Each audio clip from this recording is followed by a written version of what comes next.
Hi everyone, मैं प्रिया और अपने चैनल पर आप सभी का स्वागत करती हूँ। चलिए, तो सबसे पहली बात जय श्री कृष्णा दोस्तों। और आज हम फिर से ये इस वीडियो के माध्यम से आपको महाभारत की एक कथा और बताएंगे। तो बहुत ही अच्छा टॉपिक है आज का। देखिए, कहते हैं कि क्यों इतना ज्यादा पाप करने के बाद भी दुर्योधन को स्वर्ग मिला और पांडवों को नर्क मिला। क्या आप जानते हैं? आपने महाभारत तो कई बार देखी होगी, लेकिन आपने इसके विषय में कभी जानना नहीं चाहा होगा, या फिर आपको पता ही नहीं होगा। तो चलिए, हम इस वीडियो के माध्यम से आपको बताते हैं। तो देखिए, बिल्कुल आपको पूरी जो वीडियो है वो स्टार्टिंग से लेकर एंडिंग तक देखनी है।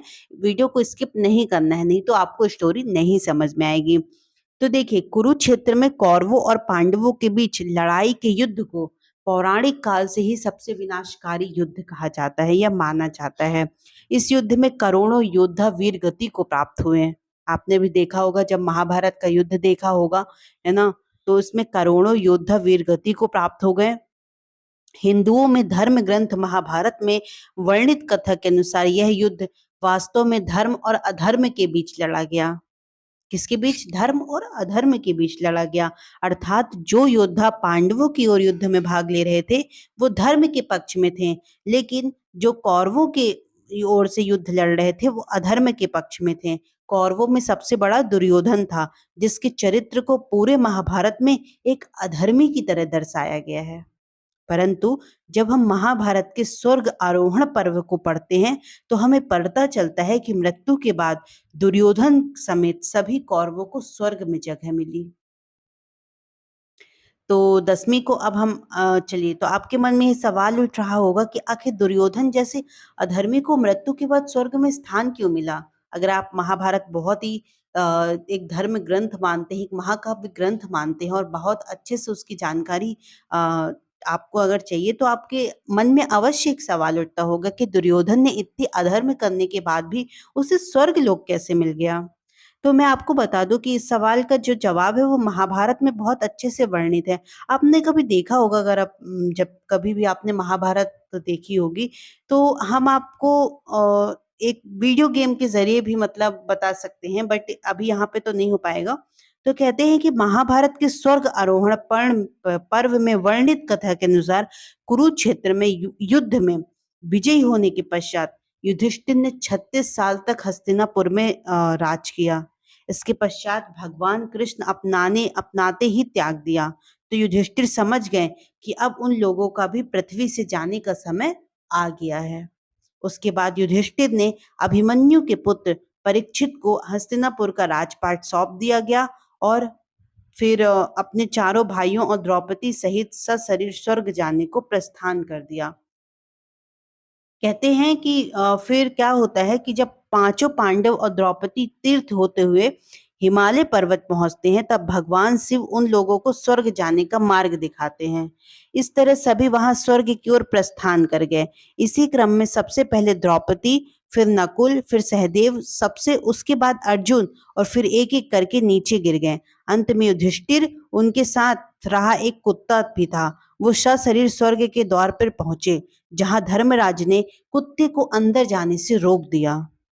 तब युधिष्ठिर ने धर्मराज से कहा, भगवान, मैं इस कुत्ते के बिना स्वर्ग में नहीं जा सकता, या मैं स्वर्ग के अंदर नहीं जा सकता। इसके बाद मैं कुत्ता, जो वास्तव में स्वयं धर्मराज ही थे, अपने वास्तविक रूप में आ गए। उसके बाद युधिष्ठिर सशरीर स्वर्ग पहुंचे। स्वर्ग लोक में पहुंचकर धर्मराज युधिष्ठिर ने देखा कि दुर्योधन स्वर्गीय शोभा संपन्न हो, तेजस्वी देवताओं तो था, और जो पूर्ण उसके कर्म थे वो सादी गणों के साथ एक दिव्य सिंहासन पर बैठ सूर्य के समान दैदीप्यमान हो रहा था।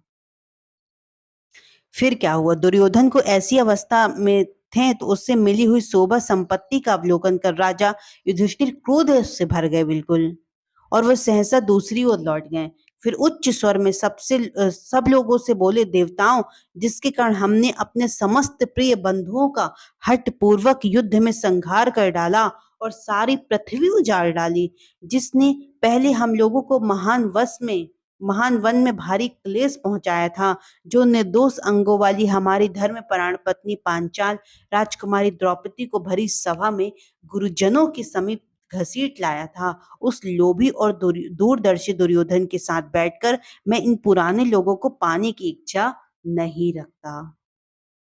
देवगढ़ में दुर्योधन को भी मैं नहीं चाहता।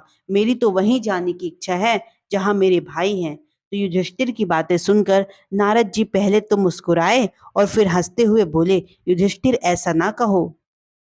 स्वर्ग में निवास करने से पहले का बैर विरोध शांत हो जाता है। महाभाव युधिष्ठिर, तुम्हें राजा दुर्योधन के प्रति किसी तरह ऐसी बात मुंह से नहीं निकालनी चाहिए, क्योंकि दुर्योधन ने कुरुक्षेत्र में अपने शरीर की आहुति देकर वीरों की गति पाई है, जिन्होंने युद्ध में देव तुल्य तेजस्वी तुम समस्त भाइयों का डटकर सामना किया है। इतना ही नहीं, दुर्योधन महान भय के समय भी निर्भय बना रहा। उन्होंने क्षत्रिय धर्म के अनुसार तुम सबसे युद्ध किया, इसलिए अधर्म का भागीदार होते हुए भी वे इस दिव्य लोक में विराजमान हैं। नारद जी के मुख से इन वचनों को सुनकर युधिष्ठिर का जो क्रोध था वो शांत हो गया। उसके बाद उन्होंने एक बार फिर देवताओं के सामने अपने भाइयों से मिलने की इच्छा प्रकट की। उसके बाद देवदूत युधिष्ठिर एक ऐसे लोक में गए जहां चारों ओर अंधेरा था। उस दौर को वे मतलब हवाएं गंध से भरी हुई थी, चारों तरफ से रुदन का स्वर आ रहा था। फिर भी युधिष्ठिर किसी तरह अपने भाइयों से मिलने के लिए देवदूत के पीछे पीछे चल रहे थे।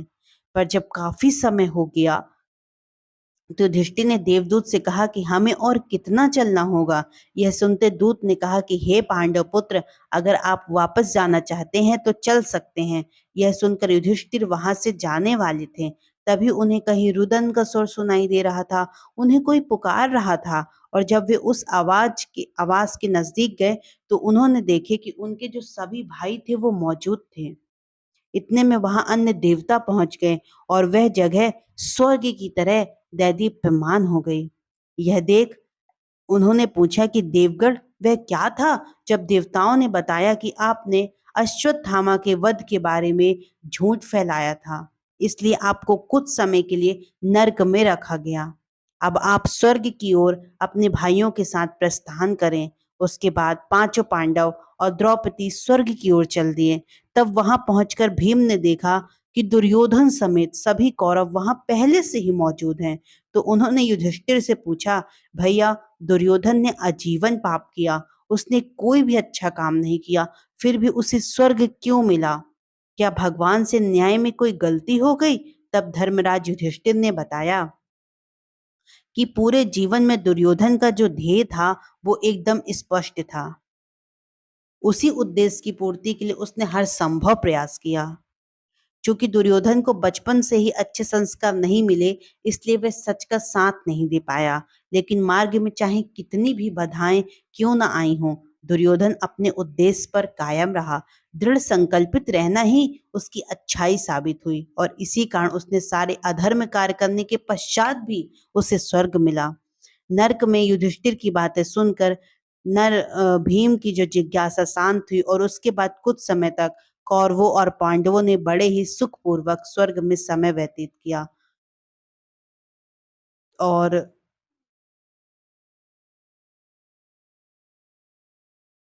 चलिए, तो इस तरह हमने आपको इस वीडियो के ज़रिए बताया कि क्यों पांडवों को पहले नर्क मिला, फिर स्वर्ग मिला, और कौरवों को पहले ही स्वर्ग मिल गया।